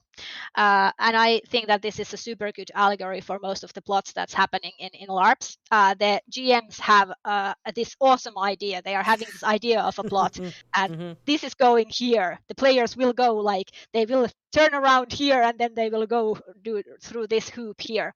And the players are like, but the road is right here. And then they are like, I'm not going there where the plot is, because there is no point going there. It's like this is like the direct kind of nice road which I can walk, and then they end up not playing the plot because it either doesn't make sense, it's not accessible, it is blocked by other plots or by the character, what kind of person they are. And I think that this kind of situations happens in like narrative design all the time, that the GM or the people who's doing the plot and who's doing the narrative design is not stopping to think that is there, or like the direct line where the players will go instead of this fancy plot I created. And I think that this circles back what we talked about earlier about the thinking. How is it playable? What will happen in the LARP? Is it kind of like is it viable to kind of have this plot in in the LARP, and do the players play it? Is it playable? Mm-hmm. Yeah, So, Sirian commented perfect picture. yeah, kind of I is. was thinking about these slides when I walked my kid to school, and then when I walked to that crossroad, I was like, I need to find a picture of this from Google Maps and put it on my presentation, because this is the perfect Yeah. way to describe I mean, everything what's going on. It's really good, and I could kind of add to that. I have a couple of examples. Well, actually, one from right outside of my house. When I want to go to the store, me and everybody else would just kind of walk across the lawn, because it doesn't make sense to kind of walk somewhere else. And every time I walk there, I think, damn, someone's like, we're ruining the lawn because we're making a pathway. It's just, we're creating something new because this is where we want to walk. And the pretty lawn that someone has looked after for years and years is now basically ruined. But then again, at the same time, I'm thinking, does it really matter? Like in some in some cases it doesn't, because it's bad design. So we're making it better. We're making it work for us. We're missing out on the correct way to walk, Plot. but we'll still Correct plot. Yeah, the correct plot, or the plot that someone has designed for us, but we're creating something on our That own. works for you. Yeah. So I mean, in some cases it can be a blessing in disguise. In other cases, it's just a shame. It's wasted work. This is what happens LARPs all the time. If the players are not like feeling the plot, if they are not like, if it doesn't like feel right, then they will do something else. Then they will do the shortcut to something they will think that this works better. And that's something that it's not like the players are not bad, the players are not disobedient. It is a bad design, and it's like something you need to own and understand as a designer, that if this happens, it is then you failed at creating the design like something playable. And yeah.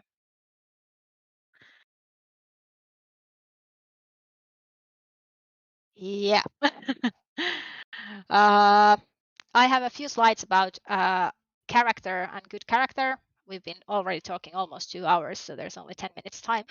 If there are some questions or some like thoughts, please put them in now. I have a last slide with questions and discussion, but we don't really have time for questions and discussion. Yeah, so go ahead. So the rest of the thing can be skipped if there is something you want to like participate, but while you write, or if there is nothing in mind, I can go ahead with these few slides about a character. And I think that a lot of this stuff is something that we've already touched in one way or another, because I think that inherently a good character and good narrative are like, they cannot be separated from each other. They are two sides of the same coin. Like as I said earlier, the good narrative, the characters are essentially a part of a good narrative. They are not the separate things in LARP. And I think that there are a few important kind of elements that make a good character. Like it needs to be relevant. It needs to be like, if you can remove that character from the story, then do it. It's not like, don't put it in there if it's not relevant in one way or another for the LARP. I think that it's the character should be a part of some group. It can be a friends, family, like a group of soldiers. It's a work thing. It's whatever, but it's it gives kind of a fallback plan for the character. If your personal stuff is not working out, if you are a part of some working group, some group of characters, then you might have a good experience even if your personal stuff is not working. The stir emotions, relatable, like these are pretty much the stuff I said in a previous slide, but character, and this is also depends on the style of a LARP. If you are doing like a light comedy, then it's not probably not the way to go. And this is from the point of view of me doing pretty much like this intense emotional drama. And if you do that kind of LARP and the character is not stirring any emotions of the player, then it's probably not providing the player the experience they are looking for in that LARP. So they need to be, the player need to be kind of able to feel the character, to be able to feel their emotions, and they need to be kind of relatable, even if the character is total asshole, or if it's the evil person. To writing a character that's I'm evil because I'm evil, it's usually not working out. Even the characters that the player afterwards in the debrief say that they do not want to take anything with them, and their character was like total narcissistic asshole. They characters still need to be like, the player need to be able to feel the character's emotions and why they are doing the like understanding kind of why they are doing the things they are doing. And even if they do not want to be anything like that character, and even if they wouldn't ever do things like that, they need to be kind of understanding where that character is coming from. Yeah, so like some sort of emotional connection between the player and the character. Yeah, and it needs to be coherent and logic. If there are like huge gaps and huge problems with the character, with the timing, with the timeline, with the connection to other characters, like you're my best friend. Oh, I didn't have you in my character at all, and then you're like, nice. So like it need to be like in generally a good character. And I think that the pretty much the most important thing of a good character is it fits for the LARP, it fits for the player, and it fits for the expectations of the player. And this is kind of true, like no matter what the genre of the LARP is, but it needs to be kind of in a same style than the LARP is. It needs to be a good match with the player. The player needs to want to play that kind of character. If it's not, then it doesn't matter how good the character is if the player is not enjoying playing it, and then it's not a good character for that player. And then that fits for the expectations, as I told the example previously. If the player comes with the wrong expectations, then it's very hard to turn it around and make them enjoy that character in that setting if they were expecting something else. Yeah, and I think this is a really good kind of way of thinking, even if the players are creating their characters themselves, because I think like the mismatch there can be even bigger between what someone wants to play. Like, okay, I've created this type of a character for myself, and then if it doesn't fit the LARP, if it doesn't fit like let's say the other player's expectations, then it doesn't really work out very well necessarily. So for example, if you have 15 people in a LARP and 5 of them want to play the most evil, the most horrible, the most emo, the most terrible character, it's not gonna work out, because then like nobody is going to get the experience they expect. They're just gonna be like, well, boy band. 5 similar characters, and nobody is going to be the big bad that they wanted. Yeah, definitely. Few other points of a good character. I think that every player wants to be kind of a main character in their own story. There is definitely in LARPs there are some more main characters in a big scheme of things, and there are players who enjoy them, and then there are players who definitely do not enjoy being like in a center of a big plot in a LARP. But I think that every player wants to feel that they are important for their context, for their story, that they are not just observing other people's stories, that they are not just kind of there because there needs to be wedding guests, or there needs to be like people present in this event, and there needs to be peasants in this coronation, or stuff like that. You need to feel that after the LARP, your character was important to other people's characters. I've been using that the term mirror character for some time now. I started using it when I was analyzing the Heir of the Saint Hill LARP characters and what went wrong in some of them, why they didn't work. And this is what I came up, is that every character needs to have a character who they are equally important that character is to them. So kind of have this mutually important relationship for the both of the characters.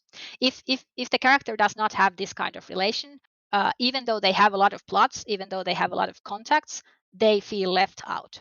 Because if you have like a romance with someone, but that person's more important contact is their sibling or their friend group, and their most of their plots are involved in those like kind of groups, or those kind of interactions, then you are not getting what you wanted from that LARP. Even though you wanted a romance, you got that romance, but it wasn't important for that other character. You were just kind of a like afterthought in that person's other plots.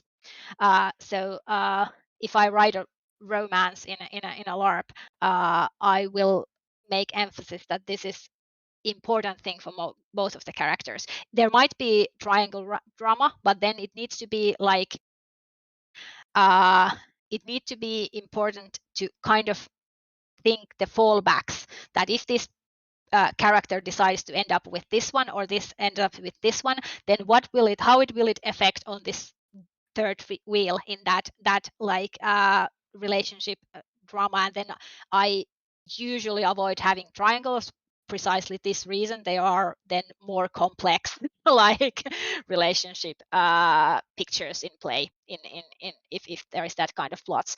And I usually kind of like to create the type of contacts which I like to play, which is like very mutual romance with a lot of out or inside of the relationship problems that need to be solved one way or another. So kind of making sure that the characters are equally important to each other. This is the same for family relations, for friendships, for rivalries. If you hate for some person, but they are totally like indifferent towards you, it's not interesting to play that. So and I think I like that term, and I've been using it for a quite while now, and I think that it's definitely something that people should be considering when they are creating relations between characters. Also, I think that every character should have a positive contact. They should be part of some group, and they should have some positive contacts where to like complain all of their problems, because then it's more interesting to play those problems if you have someone else you can complain about them as well. Yeah.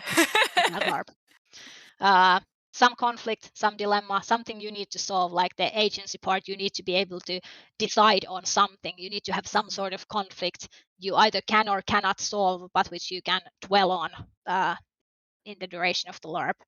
And generally, I like surprises in LARPs. There are players who do not like them, but I like that there are some information, some shock that comes during the LARP that will change the way my character thinks of certain things. And some of my best experiences as a player have been have come out of that kind of situations, and I've been able to deliver absolutely amazing scenes and situations to my players with this kind of plots.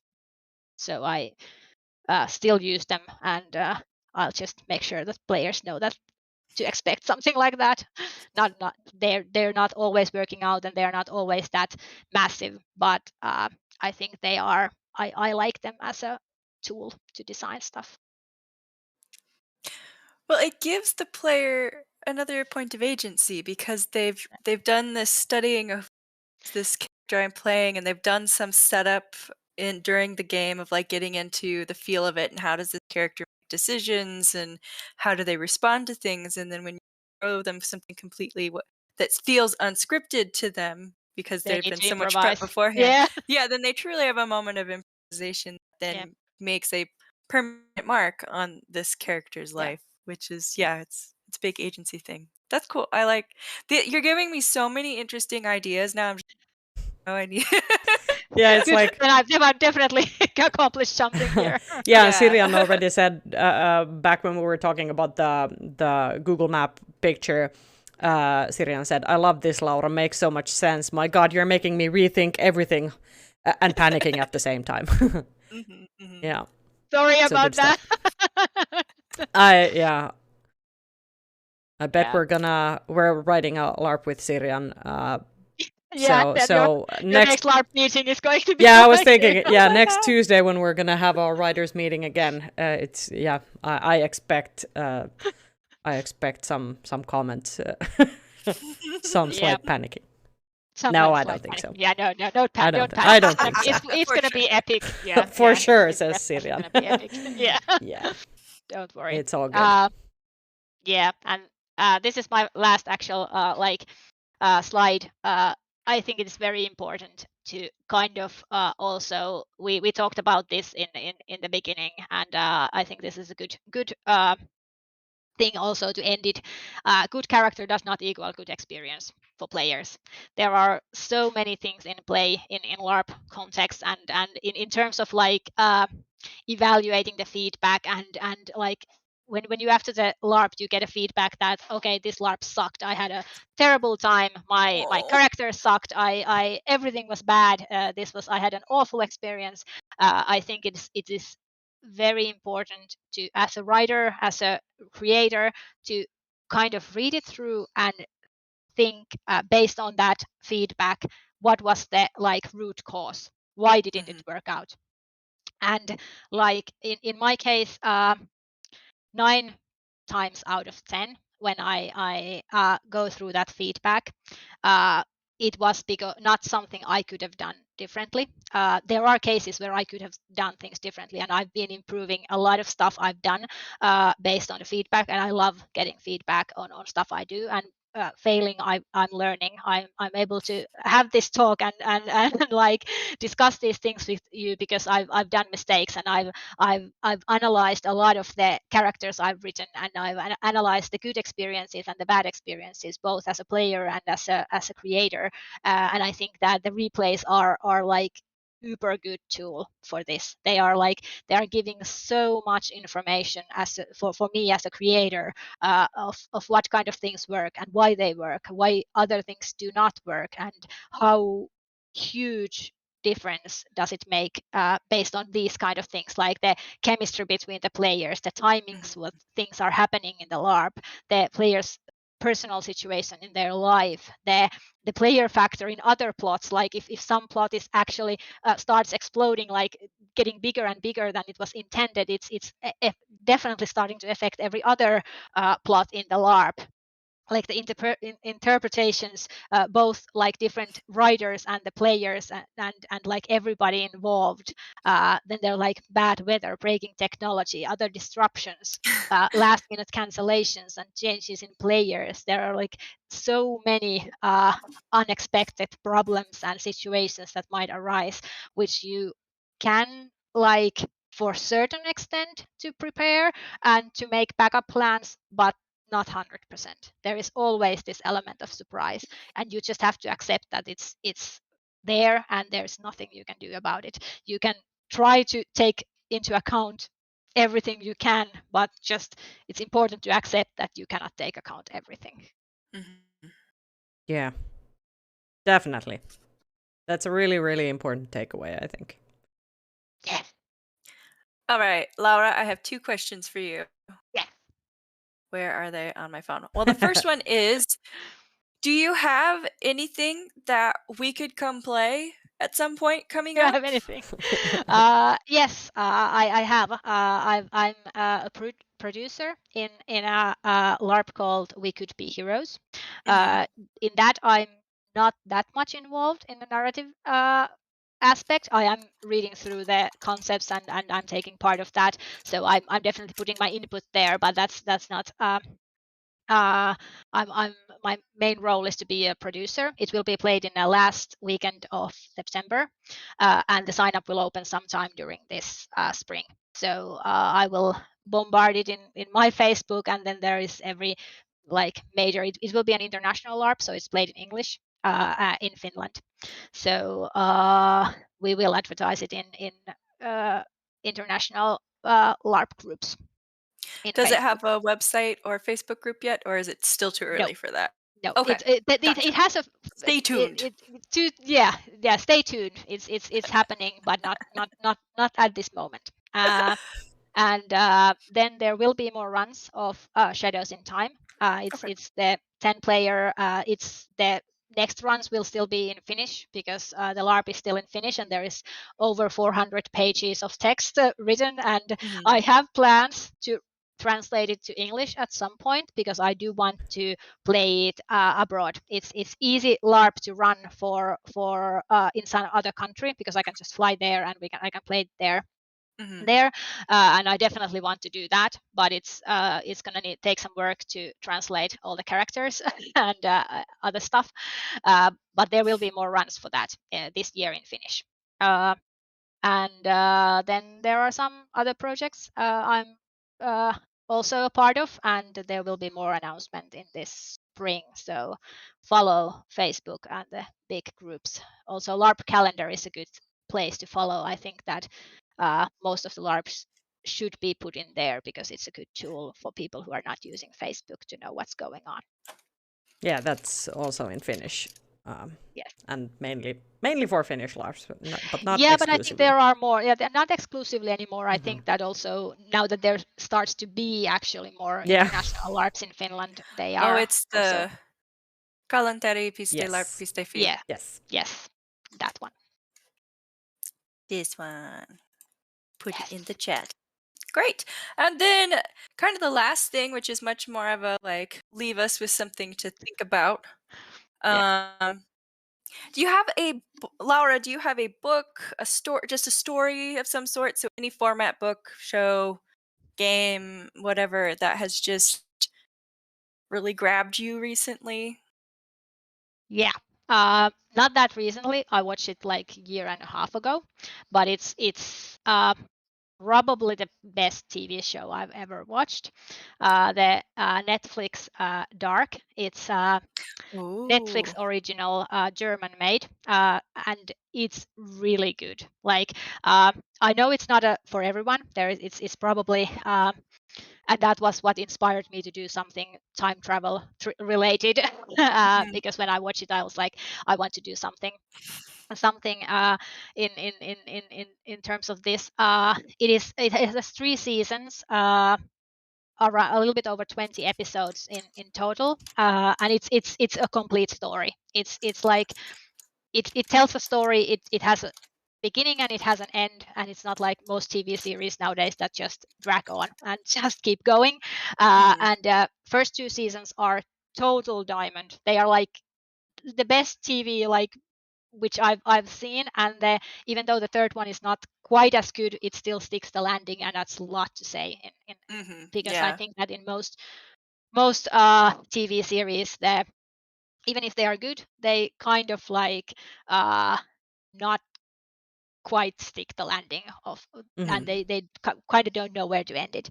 And I think that I watch a lot of TV shows nowadays, not that much movies, but I watch a lot of different kind of TV shows, and I think that in general, if the TV show makes me feel like I would have written it better, it's not that good, and I get that feeling. I get that feeling quite a lot when I watch things. But when I watched The Dark, I was like, I would definitely not have written better. It was epic. It was good. If you haven't watched it, go watch at least first few episodes. If you don't like them, then you are probably not going to like the series. But if they pique your interest, it's only going to get better. Cool. So that's our this week's recommendation. Dark, the next Netflix show. I think I've seen a trailer way back when. Yeah, I've seen a trailer. It looked interesting. Yeah, I remember that as well. A little bit thrillery. It is. And I enjoy those, but I kind of need a buddy to watch them with because I get a little scared. Yeah, I don't do horror at all. I'm super scary. I'm like when there's anything like horror-y, I'm watching it like this because I just I get super scared. It has thrillery elements definitely, but not quite like horror elements. So it's like suspension and like thrillery things definitely. But that sounds, it's right up my alley. Yeah, and it's like if you haven't watched it, like just I should after do that. this is ended, just start watching it because it's really good, like really good. I mean, there's a danger with that. Maybe during the weekend because then I can just binge watch everything. Watch it through. Yeah. But yes, you should not stay up too late because I have an announcement. Hello, channel. I am starting off my own streaming weekday mornings, doing some just cozy gaming to start your day with. So if you guys want to meet me at 10 a.m. Monday, Tuesday, Thursday, Friday, not Wednesday, because I'll still be here on Wednesday evenings, most Wednesday evenings. So, but yeah, if people want some cozy, wholesome interactions with animals and furniture. Yeah, so definitely go follow Sophie's World of Games, and then you'll get notifications for morning streams. Woo! I've been every morning this week because I haven't been on top of things. I've like on Monday I was like, oh, we don't have a Monday meeting, so Jessica is going to start her stream today, and then I kind of check my phone and I'm like, nope, it's not today. And Tuesday, same thing. But yeah, you're such a supportive friend. Oh boy! But no, I knew I was getting the vaccine yesterday, so I was like, I'm gonna give it. I remembered that after you said no, it's not happening quite yet, but yeah. But hey, so tomorrow go check that out in the morning, and thank you so much, Laura, for coming. Yeah, this was really great, and I bet we're gonna have you back at some point to talk about something else because there's so much to talk about. It always gets a little bit out of hand. That's my experience when we start talking with Laura about something. About anything, at least LARP related. Exactly, so we'll just go on and on, but I think it's time to wrap up here. Sirian is also saying thank you, Laura, you're awesome. We agree. And Sirian, you're also awesome. Yes. And next stream on this channel will be in 2 weeks. On the 16th. And we're gonna play some games. And I will be playing a game. And that's gonna be fun. So thank you very much for hanging out with us today, and see you in 2 weeks. Bye-bye. Bye-bye.